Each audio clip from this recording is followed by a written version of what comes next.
अस्सलामुअलैकुम एवरीवन, कैसे हैं आप लोग। उम्मीद है आप सब खैरियत से होंगे और मेरी वीडियोस का इंतज़ार भी बेसब्री से करते रहेंगे।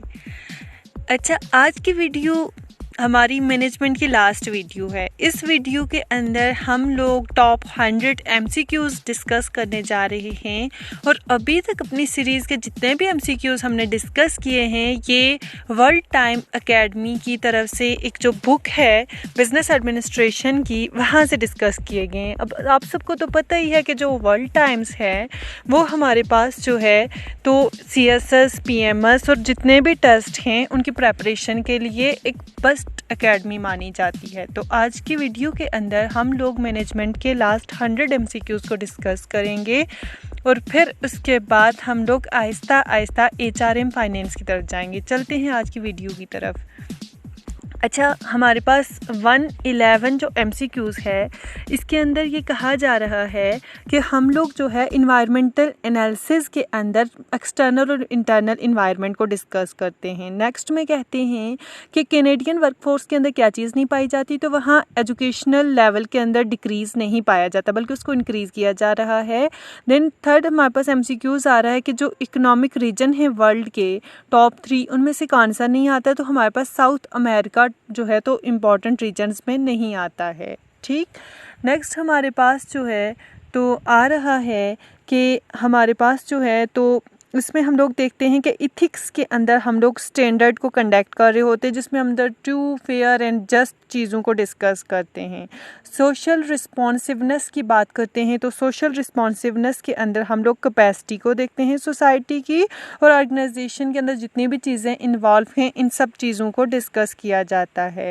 नेक्स्ट MCQs में कहते हैं कि हमारे पास सोशल रिस्पॉन्सिबिलिटी एक ऐसी प्रैक्टिस है जो कि कंपनी जिसको बहुत ज़्यादा इम्पोर्टेंस दे रही होती है।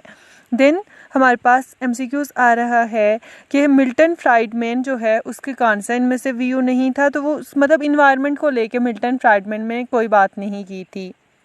नेक्स्ट MCQs के अंदर कहते हैं google.com जो है ये किसकी चीज़ की एग्जाम्पल है, तो ये हमारे पास change business environment with in the industry की एग्जाम्पल के तौर पे आती है।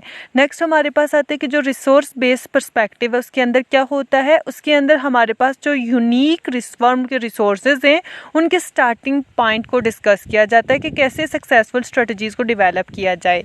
अब जो SWOT है वो किस चीज़ का अब्रीविएशन है, strength, weaknesses, opportunities and threats का अब्रीविएशन है। इंटरनली स्ट्रेंथ और वीकनेसेस आती हैं और एक्सटर्नली अपॉर्चुनिटीज़ एंड थ्रेट्स आती हैं। देन नेक्स्ट आता है the concept of core competency जो है ये किसने फाइंड आउट किया था, ये हमारे पास CK प्राहल्ट एंड ग्रे हैमलन ने किया था। देन हमारे पास 125 MCQs आता है the VRIO framework can be used to identify firm के रिसोर्सेज और उसकी एक्सटर्नल अपॉर्चुनिटीज़ के लिए होता है। देन हमारे पास डायनामिक कैपेबिलिटीज़ किसके अंदर आती हैं, तो हमारे पास इसके अंदर फर्म की एबिलिटी को देखते हैं कैसे बिल्ड हो रही है, कैसे ग्रो हो रही है और कैसे कंपेटिटर्स के साथ जो है चल रही है। वैल्यू एडेड जो है उसमें हमारे पास क्या होता है, उसके अंदर हम लोग डिफरेंस देखते हैं, कास्ट इनपुट और मार्केट वैल्यू ऑफ आउटपुट के दरमियान में डिफरेंस देखते हैं। नेक्स्ट MCQs में कह रहे हैं ग्लोबल वैल्यू सिस्टम के अंदर क्या होता है, हम लोग ग्लोबल वैल्यू चेन की बात करते हैं। जो सिस्टमैटिक कलेक्शन ऑफ इंफॉर्मेशन होती है इसके अंदर हम लोग कंपैटिटर इंटेलिजेंस को देखते हैं। अब जो फंक्शनल बेंचमार्किंग है इसके अंदर हम लोग जो है बिजनेस के स्पेसिफिक एक्टिविटीज़ और उसके प्रोसेसेस को डिस्कस कर रहे होते हैं। देन नेक्स्ट हमारे पास आता है कि हमारे पास जो 5 फैक्टर मॉडल है एक्स्ट्रावर्जन का, उसके अंदर हम लोग किस चीज़ की बात करते हैं, एक्स्ट्रावर्जन के अंदर गुड नेचर्ड पीपल की बात की जाती है। नेक्स्ट हमारे पास आता है कि जो सिचुएशनल थ्योरी है लीडरशिप की, उसमें किस चीज़ को डिस्कस किया जाता है, उसमें इवेंट्स को डिस्कस किया जाता है। नेक्स्ट आता है कि हमारे पास जो लीडरशिप स्टाइल है उसको में हम लोग जो है व्यूज़ और आइडियाज़ की बात किस में करते हैं, तो डेमोक्रेटिक के अंदर इस चीज़ की बात की जाती है। फिर इसके बाद कहते हैं कि हमारे पास जो थिंकिंग और आउटलुक की बात करते हैं लीडर की, ये किस में आता है, तो ये हमारे पास स्ट्रेटजिक में आता है। फिर हमारे पास कहते हैं लेवन, लिपेट और वाइट्स के जो 1939 के एक्सपेरिमेंट्स थे उसमें लीडरशिप कौन सी मतलब इंपॉर्टेंट कैरेक्टरिस्टिक्स की बात की गई। इसमें लीजो फेरर डेमोक्रेटिक के हवाले से डिस्कस किया गया था। नेक्स्ट हमारे पास आता है कि हमारे पास 2 मेन डायमेंशंस कौन सी हैं ओहियो स्टडीज़ इनटू लीडरशिप की, तो इनिशिएटिंग, स्ट्रक्चर एंड कंसिडरेशन की बात करते हैं। फिर नेक्स्ट आता है हमारे पास कि कौन सी ऐसी कंटीजेंसी थ्योरी ऑफ लीडरशिप है, फ्रेडरल फेलर ने जो पेश की थी। फिर कहते हैं कि which of the following political leader can not be termed as transformational leader, तो बिल क्लिंटन जो हैं उनको हम लोग ट्रांसफॉर्मेशनल लीडर ट्रीट नहीं कर सकते हैं। नेक्स्ट हमारे पास जो MCQs आ रहा है उसमें इस चीज़ को डिस्कस किया गया है कि हमारे पास जो की करैक्टरिस्टिक्स होती हैं ट्रांजिशनल लीडर की वो कौन कौन सी होती हैं, तो गाइडिंग, मॉनिटरिंग एंड मोटिवेटिंग जो है उनकी करैक्टरिस्टिक्स होती हैं। देन हमारे पास आता है कि हमारे पास जो टर्म है पावर डिराइव फ्रॉम स्टेटस, तो ये मतलब किस चीज़ को शो कर रही है, तो ये हमारे पास जो है तो किसको शो करती है, लेजिटिमेट को शो करती है। नेक्स्ट हमारे पास आता है कि सेट ऑफ फोर्सेस को जो एनर्जाइज करते हैं, डायरेक्ट एंड सस्टेन करते हैं बिहेवियर को, तो ये हमारे पास क्या चीज़ है, ये हमारे पास मोटिवेशन के अंदर आता है। फिर नेक्स्ट हमारे पास आता है कौन सी ऐसी स्टेटमेंट है जिसमें इंटरनल फोर्सेस ऑफ मोटिवेशन को नहीं देखा जाता, वो इंटरनल फोर्सेस ऑफ मोटिवेशन के मतलब ट्रू है। तो हमारे पास इसमें आता है there are as important as external forces of motivation, ठीक है, कि इसमें एक्सटर्नल सोर्सेज ऑफ मोटिवेशन को भी बुनियादी इंपॉर्टेंस दी जा रही होती है। नेक्स्ट हमारे पास आता है which of the following is not a pull force of motivation, performance level जो गोल होते हैं ये हमारे पास पुल फोर्स ऑफ मोटिवेशन के अंदर नहीं आता है।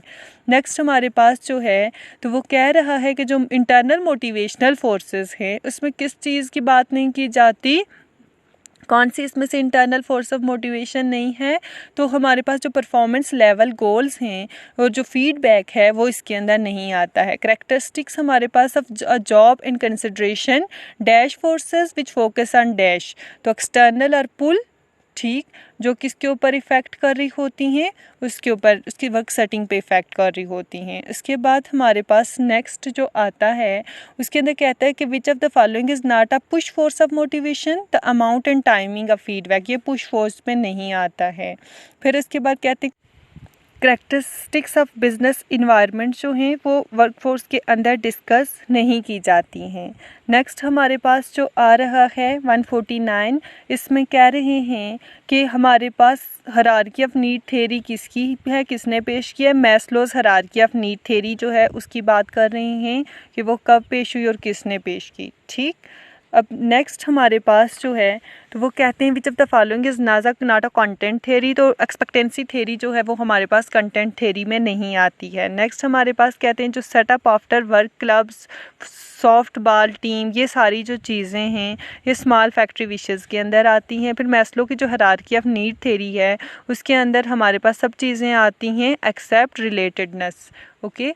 नेक्स्ट हमारे पास जो है आते हैं कि जो हमारे पास मैकक्लेलैंड एक्वायर्ड नीड बेस्ड थ्योरी, तो उसके अंदर हमारे पास जो एक्सट्रीम रिस्क हैं उसके सिवाय बाकी सारी चीज़ें उसमें डिस्कस की जाती हैं। जो फ्रेडरिक हर्ज़बर्ग हैं उन्होंने जो है हाइजीन फैक्टर्स जो थे तो वो इन एलिमेंट्स को एसोसिएट किया था कंडीशंस के साथ सराउंडिंग द जॉब। नेक्स्ट हमारे पास आते हैं जो मैनेजर है वो ये विश करता है कि वो इम्प्रूव करे परफॉर्मेंस को, किस तरह से, ताकि वो क्या करे, न्यू अपॉर्चुनिटीज़ दे और अचीवमेंट उसकी ज़्यादा से ज़्यादा हो सके। जो जॉब करैक्टरिस्टिक्स मॉडल है उसके अंदर हम लोग फोकस कर रहे होते हैं जॉब एट्रीब्यूट, साइकोलॉजिकल स्टेट्स, इन सब चीज़ों के ऊपर। और 57 MCQs में हम लोग क्या करते हैं कि हमारे पास building a state of the art training centre and new office for the training staff, जिसके ज़रिए हम लोग क्या कर सकते हैं, न्यू पोजीशन ऑफ ट्रेनिंग को डिस्कस करते हैं इस चीज़ में। नेक्स्ट हमारे पास आता है जॉब इनरिचमेंट के अंदर हमारे पास जो है अपनी कम्प्लेक्सिटी ऑफ जॉब को डिस्कस कर रहे होते हैं कि रिस्पॉन्सिबिलिटी को कैसे इंक्रीज़ किया जाए, तो ये जॉब इनरिचमेंट में आता है। नेक्स्ट हमारे पास आता है कि हम लोग जो है 2 फैक्टर थ्योरी के अंदर मोटिवेशन की बात करते हैं। एक्सपेक्टेंसी थ्योरी के अंदर हम लोग रेशियोज़, इनपुट, आउटकम्स, इन सब चीज़ों को डिस्कस कर रहे होते हैं। और जो है हमारे पास जॉब करैक्टरिस्टिक मॉडल है इसके अंदर हम लोग टास्क सिग्निफिकेंस एक ऐसी डिग्री है जिसके ज़रिए हम लोग जॉब के सब्सटेंशियल इफ़ेक्ट्स को जो है लोगों के ऊपर चेक कर रहे होते हैं। नेक्स्ट हमारे पास आता है कि टास्क आइडेंटिटी के अंदर हम लोग देखते हैं कि जॉब हमारी कंप्लीट हुई है मुकम्मल तौर पे या नहीं हो सकी है। फिर इसके बाद जो कंटेंट थ्योरी है वो वेरिएबल फैक्टर के ऊपर इफ़ेक्ट करती है, जबकि जो प्रोसेस थ्योरी है वो हमारे जो है मोटिवेशन के ऊपर जो है वो इफ़ेक्ट कर रही होती है। नेक्स्ट हमारे पास आता है कि जितने भी हमारे पास प्रोसेस थेरीज़ हैं मोटिवेशन की, उसमें हम लोग एक्वायर करते हैं नीड थेरी से। फिर इसके बाद नेक्स्ट आता है कि जो फीडबैक है जॉब की वो हमारे लिए बहुत हेल्पफुल होती है। नेक्स्ट हमारे पास है obviously I am really not very good and what I do. ये हमारे पास लो लेवल मैनेजर्स की जो है तो वो मतलब जब भी टास्क परफॉर्म करते हैं इस चीज़ को इम्पोर्टेंस दे रहे होते हैं। जो बेसिक कंपोनेंट्स होते हैं उसके अंदर हम लोग एक्सपेक्टेंसी थ्योरी की बात करते हैं, जिसमें हम लोग अपनी एफर्ट्स परफॉर्मेंस इन सब चीज़ों को डिस्कस करते हैं। नेक्स्ट हमारे पास कहते हैं जो एक्सपेक्टेंसी थ्योरी है उसमें हम लोग परफॉर्मेंस टू आउटकम की बात करते हैं। और नेक्स्ट हमारे पास है कि जो सॉफ्टवेयर इंजीनियर हैं वो जब किसी कंप्लीट करते हैं किसी भी प्रोजेक्ट को तो उसके अंदर वो देखते हैं लो सेंस ऑफ एक्सपेक्टेंसी को देख रहे होते हैं और हाई मोटिवेशन को डिस्कस कर रहे होते हैं। नेक्स्ट हमारे पास आता है कि जो हमारे पास amount of effort of a person होती है वो पार्टिकुलर टास्क को एक्सपेंड कर रही होती है। सेल्फ एफिकेसी थ्योरी जो होती है जिसके अंदर हम लोग इंडिविजुअल के कॉन्फिडेंस की बात करते हैं, उसकी एबिलिटी की बात करते हैं कि उसको कैसे मोबिलाइज किया जा सकता है, तो उसमें हमारे पास motivation, cognitive resource, course of action, all of this, यानी कि ये सारी चीज़ें आ जाती हैं। नेक्स्ट हमारे पास आता है 173 MCQs। इसके अंदर हम लोग कहते हैं सोशल कॉग्निटिव थ्योरीज जो हैं इसके अंदर हम लोग जो है मोटिवेट करने की बात करते हैं ताकि जो है इनइक्विटी को की फीलिंग को रिड्यूस किया जा सके, उसको कम से कम किया जा सके। अल्बर्ट बेंडोरा सोशल कॉग्निटिव थ्योरी जो थी उसके अंदर हम लोग क्या कहते हैं विकरियस लर्निंग की बात करते हैं ताकि हम लोग नॉलेज गेन कर सकें और अपने टास्क को बेस्ट वे में परफॉर्म कर सकें। फिर कहते हैं जो कॉल सेंटर का मैनेजर है वो कॉल सेंटर के अंदर अपनी परफॉर्मेंस को इंक्रीज़ करना चाहता है, तो जो फर्स्ट स्टेप वो लेगा अपनी परफॉर्मेंस को इंक्रीज़ करने के लिए वो स्टेप क्या लेगा, she should make the goal more specific. वो गोल को स्पेसिफिक कर देगा तो फिर वो उसके लिए डिसीजन लेना आसान हो जाएगा। गोल सेटिंग रिसर्च जो है वो सजेस्ट करती है लोगों को कि हम लोग जो है क्या करें, हायर लेवल एंड एफर्ट के ज़रिए हम लोग जो है चैलेंजिंग एंड स्पेसिफिक गोल्स को अचीव कर सकते हैं। एक जो स्टडी कंडक्ट की गई है अमेरिकन स्टूडेंट्स की तरफ से, इसके अंदर हम लोग गोल सेटिंग की पार्टिसिपेशन की बात करते हैं। नेक्स्ट हमारे पास कहते हैं कि हमारे पास जो प्रोडक्शन होती है उसमें जो सुपरवाइज़र क्या करता है, बोनस वगैरह रिसीव करता है, वो किस वजह से रिसीव कर रहा होता है, पॉजिटिव रीइंफोर्समेंट की वजह से रिसीव कर रहा होता है। नेक्स्ट हमारे पास आता है कि जो हमारे पास पॉजिटिव रीइंफोर्समेंट स्ट्रेटजी है ये कौन सी है, ये एक्सक्लूसिव नहीं है। नेक्स्ट हमारे पास आता है कि जो नेगेटिव रीइंफोर्समेंट है उसके बदले में किसी किस्म का बोनस वगैरह रिसीव नहीं होता है। और जो एक्सटेंशन होती है उसके अंदर हम लोग बिहेवियर को स्टडी कर रहे होते हैं। फिर इसके बाद नेक्स्ट आता है जो हमारे पास अनइंटेंटेड पनिशमेंट होती है वो डिक्रीज़ हो जाती है जब मैनेजर जो है क्या करता है अपनी गलतियों को कम करने की कोशिश करता है। जो कहते हैं जब मैनेजर जो है शिफ्ट कर देता है फास्ट फूड रेस्टोरेंट को तो फिर उसको क्या किया जाता है, पनिशमेंट दी जाती है, क्योंकि वो उसने जो खार्ज रखे होते हैं उनमें वो चेंजिंग लेके आता रहता है। तो नेक्स्ट हमारे पास आता है कि जो पॉजिटिव रीइंफोर्समेंट होती है उसके अंदर हम लोग क्या करते हैं, हम लोग मतलब पॉजिटिव और नेगेटिव रीइंफोर्समेंट के अंदर बेसिकली हम लोग पनिशमेंट और रिवार्ड के वाले से डिस्कस कर रहे होते हैं।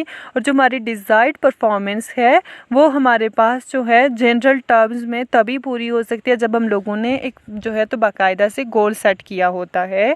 नेक्स्ट हमारे पास आता है कि हमारे पास जो नॉर्म्स हैं वो हमारे पास क्या करती हैं, इंडिविजुअल और ग्रुप की मोटिवेशन के ऊपर बहुत ज़्यादा इन्फ्लुएंस कर रही होती हैं। नेक्स्ट सेफ्टी इश्यूज़ जो हैं वो सोशल इन्वायरमेंट के अंदर इन्फ्लुएंस करते हैं एम्प्लॉय की मोटिवेशन के ऊपर। फिर कहते हैं जब हमारी मोटिवेशन डिक्रीज़ हो जाती है तो हमें नॉर्म्स जो है उनकी ज़रूरत पड़ती है, वो इन्फ्लुएंस करती हैं फिर लोगों के ऊपर।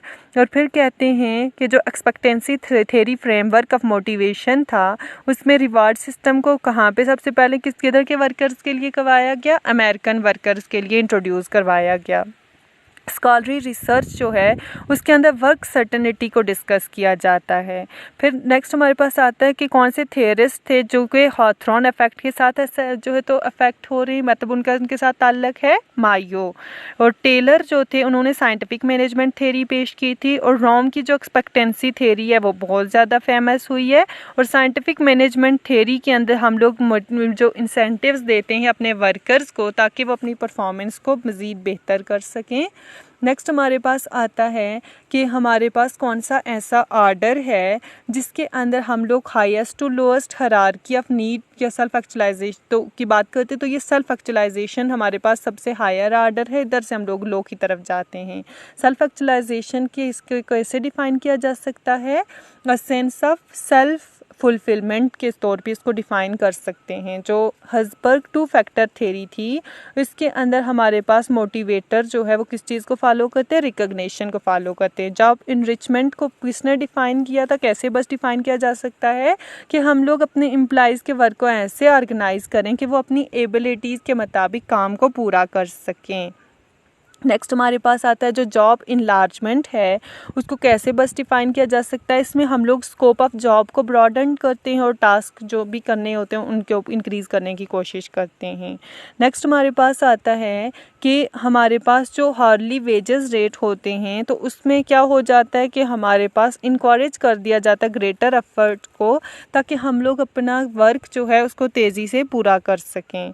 इनोवेशन जो है उसके अंदर हम लोग कमर्शलाइजेशन की बात करते हैं कि न्यू प्रोडक्ट एंड प्रोसेस को कैसे डिफ़ाइन किया जा सकता है। प्रोसेस इनोवेशन के अंदर हम लोग न्यू मेथड्स मॉडर्न मेथड्स को फॉलो करते हैं। इनोवेशन जो है उसमें टेम्पररी कंपेटिटिव एडवांटेज की बात करते हैं ताकि हमारे बैरियर सारे ख़त्म हो सकें। नेक्स्ट हमारे पास आता है कि हमारे पास जो इस्टेब्लिशमेंट होती है डोमिनेंट डिज़ाइन की उसके अंदर हम लोग किस चीज़ पे एम्फसाइज़ कर रहे होते हैं? प्रोडक्ट इनोवेशन के ऊपर सबसे ज़्यादा एम्फसाइज़ किया जा रहा होता है। नेक्स्ट हमारे पास आता है कि जो इस्टेब्लिश्ड फर्म्स होती हैं वो क्या करती हैं? Relatives to new firms are better at, तो वो जब जिसके अंदर जितनी ज़्यादा इनोवेशन होगी वो इतनी बेटर होंगी। ये थी हमारी आज की वीडियो जिसके अंदर हम लोगों ने डिटेल में मैनेजमेंट के टॉप 100 MCQs को डिस्कस किया और इसके साथ ही ये मैनेजमेंट का लास्ट लेक्चर था।